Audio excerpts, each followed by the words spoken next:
ज़रीन कौन है? ज़रीन कौन है? कौन है अच्छा ज़रीन? सवाल किया, ज़रीन कौन है? ऑब्वियसली ज़रीन को ज़रीन से बेहतर कोई नहीं जानता, या फिर वो लोग जिनका ज़रीन से पाला पड़ा है उनसे बेहतर कोई नहीं जानता। अपनी कम्युनिटी की आवाज़ मीडिया के थ्रू बन पाऊँ, because media have power to change the narratives, so that's it. मुझे समझ नहीं आता कि सड़क पर चलती ही औरत या कोई ट्रांसजेंडर लोगों को अपनी प्रॉपर्टी क्यों लगती है, कि क्यों पाकिस्तान ही नहीं बल्कि देसी जो मर्द हैं ये हर जगह एशिया में पाए जाते हैं।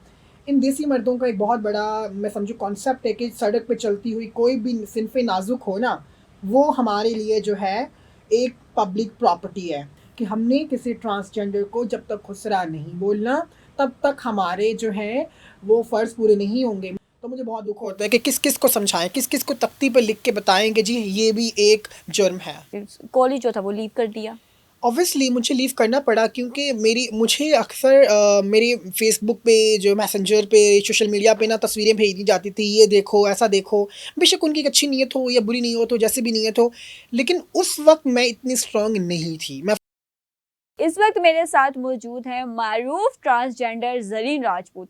ज़रीन राजपूत कौन है और क्या करती हैं ये हम ज़रीन से ही जानेंगे। अस्सलाम वालेकुम। वालेकुम सलाम। ज़रीन कैसी हैं आप? बहुत बेहतर।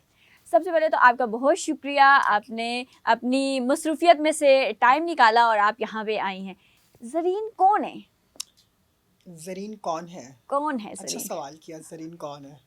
मैं बताती तो कहीं ना कहीं पे कुछ तिश्नगी रह जानी थी और ज़रीन को शायद दुख होता कि वजदान ने अधूरा तारुफ करवाया है। तो मैं जानना चाहती हूँ कि जो बातें पहले नहीं पता लोगों को कि ज़रीन कौन है, ज़रीन बताइए, क्योंकि ज़रीन को ज़रीन से बेहतर कोई नहीं जानता। ऑब्वियसली ज़रीन को ज़रीन से बेहतर कोई नहीं जानता, या फिर वो लोग जिनका ज़रीन से पाला पड़ा है उनसे बेहतर कोई नहीं जानता। So Zareen is a young feminist from Multan, और जो औरतों के लिए आवाज़ उठाती है, और वो गजरता हुआ बादल है ज़रीन, जो जहाँ कहीं बारिश बरसाता है तो फिर वो लोग उसी के दीवाने हो जाते हैं। और आजकल जो हूँ मैं अपनी ऑर्गेनाइजेशन में एज अ फाउंडर सर्व कर रही हूँ, अपनी कम्युनिटी के लिए आवाज़ उठाती हूँ थ्रू डॉक्यूमेंट्री एंड फिल्म्स, और कोशिश होती है कि मैं अपनी कम्युनिटी की आवाज़ मीडिया के थ्रू बन पाऊँ, because media have power to change the narratives, so that's it. ज़बरदस्त। ज़रीन का तारुफ शायद मैं भी अच्छे तरीके से ना करवा सकती, लेकिन उन्होंने अपना तारुफ जो है कंप्लीट करवाया और बहुत ही ज़बरदस्त करवाया। हमारा माशरा इस तरह का है कि मर्दों के साथ भी ज़्यादती होती है, औरतों के साथ तो बेइंतहा ज़्यादती होती है, लेकिन फिर एक मखलूक आती है जो है ट्रांसजेंडर, लेकिन मुख्तलिफ नामों से उन्हें बुलाया जाता है।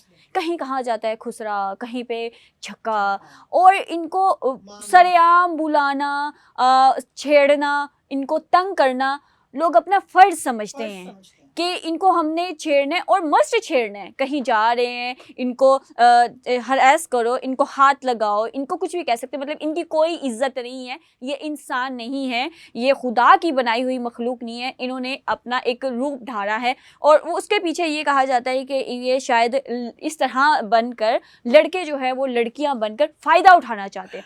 तो ज़रीन आप इस बारे में क्या कहेंगी? मैं तो लोगों की कम ज़हानियत और लो मेंटालिटी, अब मैं बिल्कुल सादा और मज़े के अल्फाज यूज़ करूँगी, ताकि मैं इंग्लिश के वर्ड्स यूज़ ना करूँ, ताकि मेरे जो लोग हैं, मुझे सुनने वाले, बेशक हेटर्स हैं या लवर्स हैं, यानी पंजाबी में आप लोगों को मारना चाहती हैं? पंजाबी मेरी जो मदर टंग है, पंजाबी, उर्दू, जो भी ज़ुबान बेहतर समझेंगे, प्यार करने नफ़रत वाले लोग, तो मैं उनको बेहतर समझाने की कोशिश करूँगी।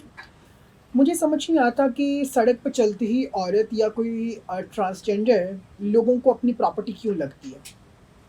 लोगों को अपने घर की औरत जो है वो बुरखे में पैक जो है वो वो पेटी का आम लगती है, जो बहुत जो साफ़ सुथरा है, येलो है। लेकिन जो ही सड़क पे कोई ट्रांसजेंडर औरत जा रही होगी, being an young feminist, radical feminist, मैं समझती हूँ कि क्यों पाकिस्तान ही नहीं बल्कि देसी जो मर्द हैं ये हर जगह एशिया में पाए जाते हैं। इन देसी मर्दों का एक बहुत बड़ा मैं समझूँ कॉन्सेप्ट है कि सड़क पे चलती हुई कोई भी सिनफ़े नाजुक हो ना, वो हमारे लिए जो है एक पब्लिक प्रॉपर्टी है। मैं चाहूँ उसको बोल दूँ कि 36, 35, 40, ये समझ रही हैं वो लोग, जो जब मैं सड़क पे जाती हूँ या मुझे सुनने को भी मिलता है, और भी बहुत सी औरतों को सुनने को मिलता है, अच्छा 36 है, अच्छा बाजी सुन ली, 35, अच्छा। फिर ट्रांसजेंडर के बारे में आकर तो फिर लोगों का जो है नज़रिया ही मैं समझती हूँ इतना बुलंद लेवल पे चला जाता है, जिसकी आप सोच ही नहीं सकते ना। बिकॉज इन लोगों के लिए फ़र्ज़ हो गया है कि शायद इनको ख़ानदानी विरासत में ये मिला है कि हमने किसी ट्रांसजेंडर को जब तक खुसरा नहीं बोलना, तब तक हमारे जो हैं वो फ़र्ज़ पूरे नहीं होंगे। मुझे अक्सर कमेंट्स आते हैं, मैं शायद मुझे नहीं शर्म आएगी ये बात बोलते हुए, कभी भी नहीं। अगर मुझे कोई कहता है कि आपको लड़का बोलेंगे, लड़की बोले, मैं कहूँगी आप मुझे अब्बू कह लें। सो ये एक बात है।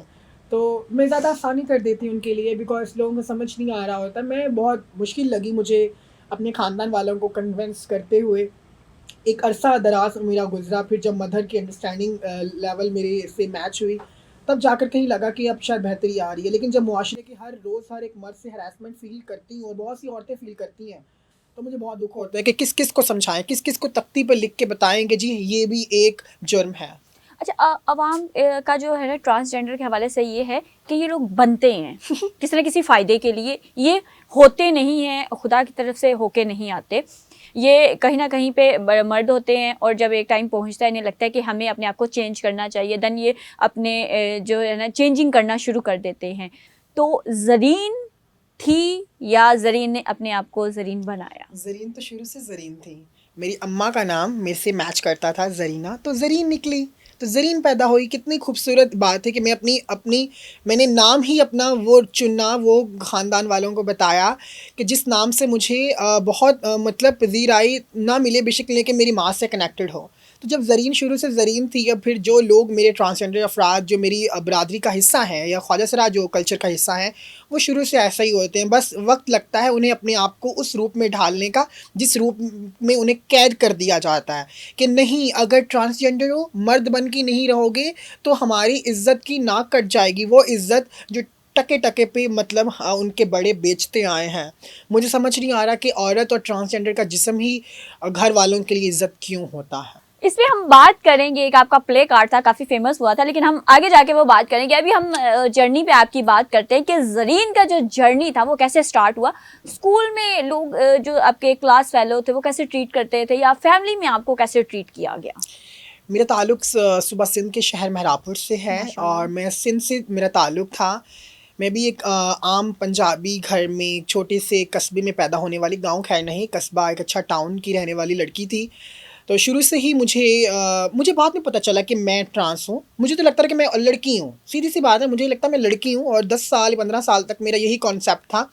मुझे नहीं बताया था किसी ने कि जी तुम अलग हो। हाँ, ख़ानदान वालों को पता होता है कि हमारे इस बच्चे में थोड़ी अलग चीज़ें हैं, वो सब चीज़ें नहीं हैं जो मतलब चीज़ें जो है बाकी बच्चों में लेकिन हों। माशरे के दबाव की हाँ। वजह से या इज्जत की वजह से जो है वो Obviously। उसे कबूल नहीं किया जाता है और बच्चे पे दबाव डाला जाता है कि बच्चा कंप्रोमाइज कर कर ले, लेकिन हम कंप्रोमाइज मत करें, हमारी नाक जो है वो ऊंची रहे, हमारी ऊंची रहे। शान में कोई गुस्ताखी ना हो। मैं कभी फैमिली को अपनी या फिर मेरे जो ख़ानदान वाले हैं उनको भी टारगेट नहीं करती। मैं कभी किसी इंटरव्यू में नहीं ये कहती उन्होंने ऐसा किया, उन्होंने वैसा किया। मैं कभी पर्सनली नहीं जाती।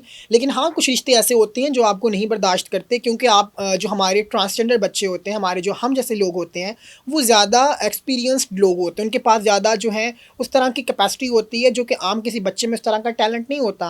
आई was a multitasking trans girl. मैं एक मल्टीटास्किंग ख्वाजा सरा औरत थी, बच्ची थी उस वक़्त। तो मेरे ख़ानदान वालों से हँस नहीं होता था कि मैं यूट्यूब से कमाई करके मोबाइल ले रही हूँ या मैं यूट्यूब से कमाई करके फ़लाँ शहर घूमने जा रही हूँ, अपने दोस्तों के साथ मिलने जा रही हूँ। तो मतलब ये बहुत नहीं, छोटी सी उम्र में आपने स्टैंड ले लिया था, अपना आप पहचान लिया था आपने। ऑब्वियसली बिकॉज़ मुझे बाद में खुद को पहचानने का मौका मिला। पहले तो मुझे दुनिया वालों ने बताया कि तुम हमसे अलग हो, तुम्हारी वाक़ई ही चीज़ें जो हैं अलग हैं। लेकिन जब मैंने खुद को अलग करना चाहा, खुद की पहचान खुद बनाई, अल्हम्दुलिल्लाह कुछ लोगों की दुआओं से, तो लोगों ने कहा नहीं जी आप मर्द हो। ये मतलब लोगों का इतना बड़ा कोई मतलब पागलपन है, किस मेंटालिटी के लोग हैं ये देसी। हमेशा देसियों को टारगेट करती हूँ क्योंकि इनका इनका ये पढ़े लिखे तो लोग होते नहीं है, एक तो पढ़ते नहीं हैं और ऊपर से कोशिश भी नहीं करते कि हम पढ़ लें, जान लें। पढ़ लिखे जाहिल भी हैं हमारे कम्युनिटी में जो पूरे देसी फैल रहे हैं, ट्रांसजेंडर कम्युनिटी की बात नहीं कर रही। तो स्कूल का माहौल तो मेरे लिए बहुत अच्छा था, मेरे टीचर्स बहुत अच्छे मुझे प्यार करते थे हर तरह का। लेकिन जो बच्चों की तरफ से बैकलैश आया ना फ्रॉम 3 क्लास से मुझे 10वीं क्लास तक, इवन कि मैंने अपना कॉलेज भी इस वजह से छोड़ दिया था कि मैं जब साइकिल पे पर्सनली जा रही होती थी, क्योंकि मुझे साइकिलिंग करना बहुत पसंद था, मुझे गिफ्ट आया था फैमिली की तरफ से, तो मेरे पीछे से पिक्चर्स बना के मुझे बॉडी शेम किया जाता था। सो मैंने अपना कॉलेज लीव कर दिया। ऑब्वियसली मुझे लीव करना बनता भी था। तो मेरा जो आप दाखिला इतने स्ट्रॉन्ग है, मतलब आपने छोटी सी उम्र में स्टैंड ले लिया, जब आपने आपको पहचान लिया, आप अर्न भी कर रही थी यूट्यूब से और फिर आप जा भी रही अदर सिटी में घूमने के लिए, देन फिर आप लोगों की बातों से इतना डिसहार्ट होगी कि आपने कॉलेज जो था वो लीव कर दिया। ऑब्वियसली मुझे लीव करना पड़ा क्योंकि मुझे अक्सर मेरे फेसबुक पे, जो मैसेंजर पे, सोशल मीडिया पे ना तस्वीरें भेज दी जाती थी, ये देखो, ऐसा देखो। बेशक उनकी एक अच्छी नीयत हो या बुरी नीयत हो, जैसे भी नीयत हो, लेकिन उस वक्त मैं इतनी स्ट्रांग नहीं थी। मैं फाइनेंशियली स्ट्रांग थी, मैं फाइनेंशियली बहुत ज़्यादा स्ट्रांग थी, अपने खर्चे खुद बेयर करती थी, इवन कि फैमिली को भी जहाँ जिस हद तक होता था सपोर्ट कर लेती थी। अभी की बात थोड़ी अलग है, लेकिन मेरे साथ जो हो रहा था वो बहुत मुख्तलिफ था कि आप जब घर शाम को जाओ और आपको सुनने को मिलेगा, जी आज आपका बच्चे ने लिपस्टिक लगा के स्कूल आई हुई थी या आया हुआ था, आज उसने मेहंदी लगाई हुई थी, या फिर स्कूल में आप जाओ, एक आधा टीचर जो आपसे पर्सनली बुक्स रखे इस बिना पे कि आप ट्रांसजेंडर हो, और क्लास में आके वो आपको इसलिए स्लैप करे आपके चेहरे पे क्योंकि उसको अपनी मिसोजिनी, उसको अपनी जो है वो मर्दानगियत साबित करनी थी। सो मेरे एक दो जो हैं स्कूल के जो प्रिंसिपल्स थे उनके साथ मेरे थोड़े बैकलैश रहे हैं इन 2018, क्योंकि मेरे साथ एज अ ट्रांस पर्सन उनके बिहेवियर अच्छे नहीं थे। हालांकि मेरी ही बरादरी से ताल्लुक़ था, लेकिन फॉर मी मेरे साथ बच्चों का बिहेवियर बहुत गंदा था कि या तो आप उनके साथ वो कॉम्प्रोमाइज़ कर लो जो हर जगह एक औरत को सुनने को मिलता है, ट्रांस को सुनने को मिलता है, या फिर वही हरासमेंट बर्दाश्त करो।